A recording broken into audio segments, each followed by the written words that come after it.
আসসালামু আলাইকুম। আমি সৈয়দ মহিম, পড়াশোনা করছি ব্যাচেলর অফ ফিজিওথেরাপি। তো এই ক্লাসটা মূলত আসলে স্পেসিফিক কোনো আহ, শ্রেণীর জন্য নয়, যেমনটা এসএসসি থাকে, এইচএসসি থাকে বা অ্যাডমিশন। এটা আসলে তেমন আসলে স্পেসিফিক কোনো শ্রেণীর জন্য নয়, কোনো ক্লাসের জন্য নয়। এই ক্লাসটা আসলে মূলত সবার জন্যই, যারা এসএসসি, এইচএসসি কিংবা অ্যাডমিশন সবার জন্য মূলত এটা হচ্ছে একটা বেসিক ক্লাস। হ্যাঁ, আচ্ছা। তো এই বেসিক ক্লাসে আমরা কি শিখব? এই বেসিক ক্লাসে শিখব আমরা এই F is equal to W কখন লিখা যায়। আমি বলতে চাচ্ছি বল ইকুয়াল টু ওজন কখন লিখা যায়। এটা কিন্তু ফিজিক্সের খুবই খুবই সূক্ষ্ম একটা বিষয়, যেটা নিয়ে আসলে সচরাচর কথা বলা হয় না। তো ভাবলাম হচ্ছে, আবার তোমরা আমাকে অনেকেই আমার ফেসবুক পেজে আসলে নক দাও যে ভাইয়া এটা একটু বুঝাইয়া দেন। তো ঠিক আছে, তো ভাবলাম এটা নিয়ে একটু কথা বলা উচিত। ঠিক আছে, কারণ এই ফিজিক্সের সূক্ষ্ম বিষয়গুলো নিয়ে আসলে কেউই কথা বলে না, কিন্তু ভাইয়া আজকে এই কথা বলতেছি। সেটা হচ্ছে বল সমান সমান ওজন কখন লিখা যাবে আলটিমেটলি। হ্যাঁ, আচ্ছা, একটা জিনিস খেয়াল করো। তো আজকে আমরা এই ক্লাসটা শিখব, এই ক্লাসটার মাধ্যমে শিখব বল সমান সমান ওজন কখন লিখা যাবে। ঠিক আছে, মানে বলের মান এবং ওজনের মান কখন এক্স্যাক্টলি সেম হবে। ঠিক আছে, ওকে। তো আসো। তো আমরা কিন্তু জানি যে নিউটনের দ্বিতীয় সূত্র হতে কিন্তু একটা সূত্র জানি, কি W F equal to M A. F equal to M A. এখন কথা হচ্ছে ভাই, এই যে সূত্রটা F equal to M A, যে নিউটন স্যার যে সূত্রটা আবিষ্কার করেছিলেন, তিনটা সূত্র, তার মধ্যে যেটা দ্বিতীয় সূত্র এফ ইকুয়াল টু এম, এটা ভাই আমরা কখন ইউজ করতাম? যখন কোনো একটা বস্তুর বলের মান আমি বের করব, তখন ওই বলের মানটা বের করতে গেলে যখন কোনো অভিকর্ষ ত্বরণের কোনো প্রভাব থাকবে না, তখন কিন্তু আমরা এফ ইকুয়াল টু এম এটা ইউজ করতাম। জিনিসটা কিন্তু ভালো করে বুঝিও আমি কি বলতেছি। আমরা যখন ধরো কোনো একটা বস্তুর ভরের মান দেওয়া আছে, তোমার ত্বরণের মান জানা আছে, তাহলে তুমি বলের মান কেমনে বের করতে? এফ ইকুয়াল টু এম দিয়ে বের করতা। অর্থাৎ এই সূত্র দিয়ে তুমি বলের মান বের করতে পারবা। কিন্তু একটা জিনিস তোমাকে মাথায় রাখা লাগবে, এই সূত্রটা তুমি তখনই খাটাতে পারবা, এই সূত্রটা খাটাই তখনই তুমি বলের মান বের করতে পারবা যখন তোমার অভিকর্ষ ত্বরণের কোনো প্রভাব থাকবে না।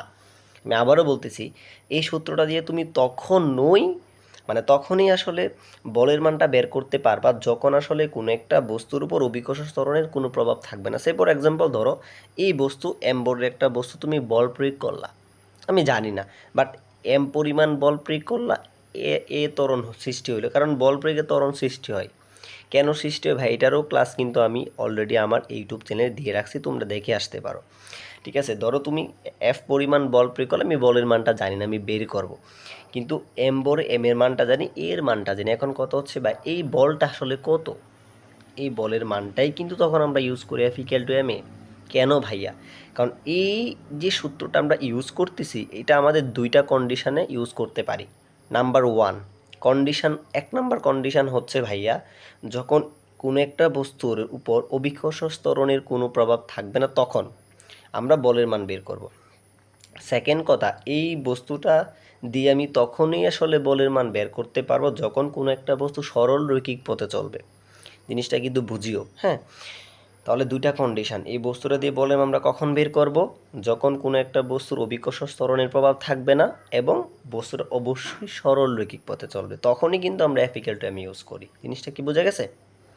তো এখন আসো ভাইয়া, আমরা তো দেখলাম যে এফ ইকুয়াল টু আমরা কখন ইউজ করি। তো এখন আসি ভাইয়া, আমরা F equal to m g কখন ইউজ করি।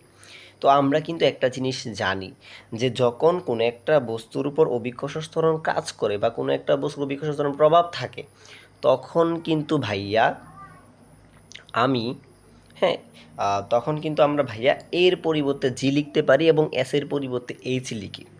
কারণ কেন আসলে এমনটা লিখি, কারণ যখন কোনো একটা বস্তুর অভিকর্ষ ত্বরণ ক্রিয়া করে, তখন কিন্তু সাধারণ ত্বরণ থাকে না। কারণ আমরা জানি পৃথিবী প্রত্যেকটা বস্তুকে তার জি বলে মানে জি অভিকর্ষ ত্বরণে আকর্ষণ করে, জি বলে আকর্ষণ করে, তাই তো? তো যার কারণে আমরা ওই এর পরিবর্তে জি লিখি এবং এস এর পরিবর্তে কিন্তু এইচ লিখি। তো একটা জিনিস তুমি একটু মাথায় রাখবা, সেটা হচ্ছে বা এফ ইকুয়াল টু এম এ তুমি তখনই লিখবা যখন তোমার এখানে অভিকর্ষ ত্বরণ কোনো বাধা থাকবে না এবং কোনো প্রভাব থাকবে না। সহজ কথা, অভিকর্ষ ত্বরণের কোনো প্রভাব থাকবে না এবং অবশ্যই সেটা সরল রৈখিক পথের ক্ষেত্রে হবে। কিন্তু কিন্তু ভাইয়া, যখন কোনো একটা বস্তুর উপর আমার অভিকর্ষ ত্বরণ কাজ করবে, মানে অভিকর্ষ ত্বরণের প্রভাব থাকবে, তখন তুমি কি এফ ইকুয়াল টু এম বের করতে পারবা? উত্তর হচ্ছে না। কেন? কারণ আমরা জানি যখন কোনো একটা বস্তুর উপর অভিকর্ষ ত্বরণের প্রভাব থাকে তখন কিন্তু এর পরিবর্তে ঝিলিকি আমরা, তাই তো আমরা তো ওইটা বললামই যে কন্ডিশনটা কি, যে এই দুইটা ক্ষেত্রে কন্ডিশন কি বললাম, যে অভিকরণের প্রভাব থাকবে এবং তখনই কেবল এটা প্রযোজ্য হবে, তাই না? ওকে, তার মানে যখন কোনো একটা বস্তুর উপর আমার অভিকর্ষ ত্বরণ কাজ করবে তখন কিন্তু এর পরিবর্তে আমরা কি লিখতে পারবো, জি লিখবো। তখন কিন্তু ভাইয়া আমি কি লিখতে পারবো না, তখন কিন্তু আমি এফ ইকুয়াল টু এম এ লিখতে পারবো না যদি অভিকর্ষ ত্বরণের প্রভাব থাকে। আর ঠিক তখনই কিন্তু ভাইয়া আমরা F equal to m g লিখি। জিনিসটা কি বুঝে গেছে? এখন তুমি চিন্তা করো যে এক্সাম্পল এরকম, ধর তুমি এম্বরে একটা বস্তুকে নিচের দিকে ফেলে দিলা, পরন্ত বস্তু তো তাকে জি বলে আকর্ষণ করতেছে, পড়তেছে। আমরা এখানে বলার মানে কি F equal to m g. তো আসলে একটা জিনিস খেয়াল করো, এই এম জিটা মূলত কার সূত্র? ওজনের সূত্র না আমরা পড়ছি যে এইটা, এই এম জিটা আমরা যে এই যে এখানে লিখলাম F equal to m g, এটা আবার কার সূত্র? ওজনের সূত্র। ঠিক তখনই কিন্তু ভাইয়া আমরা এফ ইকুয়াল টু ডব্লিউটা লিখি।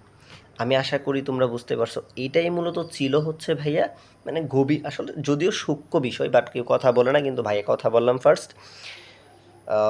তো আশা করি তোমরা এখন বল সমান সমান ওজন কখন লিখা যায় এবং কিভাবে লিখতে হয়, হ্যাঁ, তো কিভাবে লিখবো, যখন আমার অভিকর্ষণ ত্বরণ কাজ করবে তখন এফ ইকুয়াল টু আমরা এফ জি লিখতে পারবো। জিনিসটা কি বোঝা গেছে? তো এই ছিল ভাইয়া বল এবং ওজন রিলেটেড সূক্ষ্ম পার্থক্য, মানে বল সমান সমান ওজন কখন এবং কিভাবে লিখতে হয় সেটার অ্যান্সার আই হোপ তোমরা এখন পেয়ে গেছো। তো ক্লাসটা তোমাদের কেমন লাগলো ভাইকে ডেফিনেটলি কমেন্টে জানাবা। আর অবশ্যই ভালো লাগলে ভাইয়াকে লাইক, কমেন্ট এবং সাবস্ক্রাইব করবা, কারণ তোমাদের একটা লাইক এবং একটা কমেন্ট কিন্তু ভাইয়াকে অনুপ্রাণিত করে, ঠিক আছে?